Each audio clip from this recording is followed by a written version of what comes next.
most fantasy analysts are telling you not to panic after just week 1 of the fantasy season. But honestly, I've seen the way you guys draft. I've seen your comments on my videos. Some of y'all should be panicking, man. So that's why in this video, I'm going to be giving you guys 6 names of running backs you should be targeting on the waiver wire.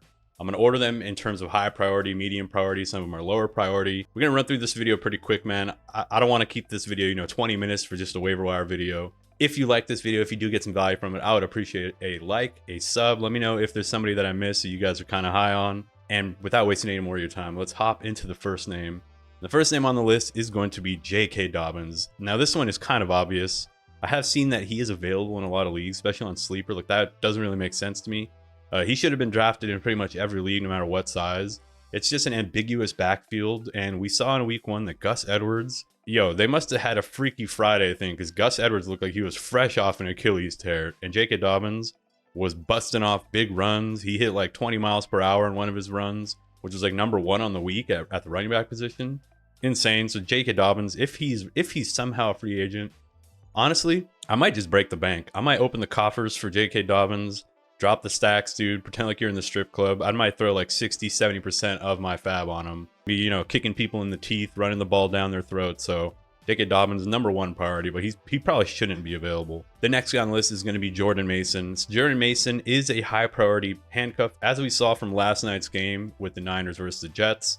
CMC gets a randomly, last second inactive, and then Jordan Mason steps in and is absolutely fantastic, man. Fucking complete workhorse back. They run him into the ground. Jordan Mason ends up finishing the game with 28 rush attempts for 147 yards and a touchdown. A game that they pretty much handled the whole time, so game script really was in his favor. But for the most part, dude, this is going to be the script. So if CMC were to ever get injured, which he's already injured and it looks like he's got a couple injuries, then Jordan Mason is a high upside handcuff. So even if you're not the CMC owner, I'd still try to snag him. Like in most of my leagues, people were smart and sharps and they picked them up even before the week. So good for them.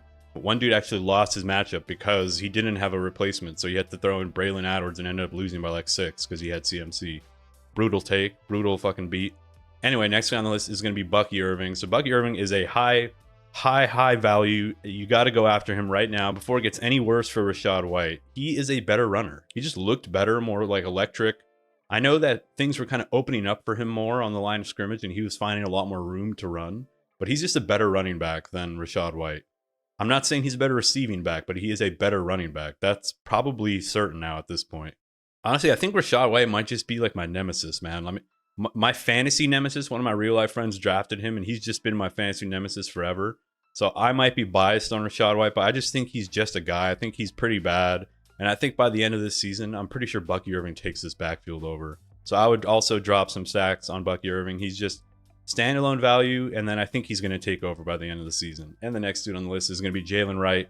Very similar situation, but currently Achane and Mostert are cracked, man. They're 1 HP. They're in the gulag trying to win back to get back into fucking Verdansk. They are both injured, and it's only week 1. Absolutely insane, and they play this Thursday. So it's a short week. They already didn't participate on Monday's practice. So listen, they could both end up being healthy by Thursday, but you need to open up the coffers. You need to drop the stacks on Jaylen Wright as well. He's going to have season long. He's going to be a mainstay in pretty much every waiver wire video season long. If and Mostert continue to be like kind of hobbled, but not out, and they keep playing, because there's always going to be that risk that both of them get injured. I mean, we already saw it in week 1. Both of them got banged up. So Jaylen Wright should have been owned. He was in my video last week. Next guy on the list is going to be Tank Bigsby. Tank Bigsby, this is another, I'd say medium priority. He's a solid backup to ETN. I can't imagine him taking the backfield outright, so he'd need an injury. But they did say they want to reduce Travis Etienne's workload in the offseason. And it looks like they have. They gave Bigsby a lot of work, and he actually ended up doing well with it. And Travis Etienne fumbled at the 1-yard line. He was about to get his second touchdown on the day, fumbles it into the end zone for a turnover, and that's probably what led to them losing the game, to be honest. And Tank Bigsby actually just looked better than him, and which is crazy, right? I know Etienne's a better running back. I'm not saying Tank Bigsby's better, but if Bigsby's going to be good enough where they're willing to give him work, that's going to eat into Etienne's workload. And then obviously if Etienne goes down, he's going to be very valuable for fantasy. So the next guy on the list is going to be Alexander Mattison. Basically, he outproduced Zamir White in pretty much every facet. White was 46th on PFF total, like complete offensive grades. Mattison was only 33rd, so I'm not saying Mattison was a fucking stud or anything, but he really like outproduced Zamir White. Now, keep in mind, it was a negative game script, so that's probably why Alexander Mattison got a lot of receiving work. He had 6 targets for 4 receptions and 43 yards and a touchdown. So that's probably why he produced so much, but I do imagine that the Raiders probably are a negative game script pretty often. So Alexander Mattison might be like honestly like a sneaky flex play pretty much every week, especially when they're underdogs. So that's somebody who I'd like to pick up. He's also like medium or low priority. And the next on the list, also like medium low priority, very similar to Alexander Mattison. It's Justice Hill. He had 8 targets. I don't know if you guys remember, this was back on like Thursday night, opening night. 8 targets, 6 receptions, man. And I think he could be like the Tajay Spears of 2024.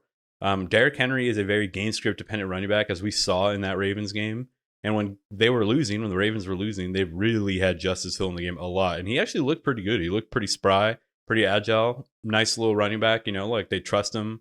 In the offseason, John Harbaugh did say like Justice Hill is a bona fide, NFL running back. He's earned the right to get work. Like they really talked him up. So yeah, man, those are the names, bro. Those are the running backs that you should be targeting. I'm pretty sure I missed some, but those are the ones that popped up to me that really performed well and I think have some value rest of the season. If you did like this video, bro, hit me up with a like, with a sub. Let me know what you guys think. Let me know if you think all my picks are dog shit. And I'll catch you guys in the next one. Bye.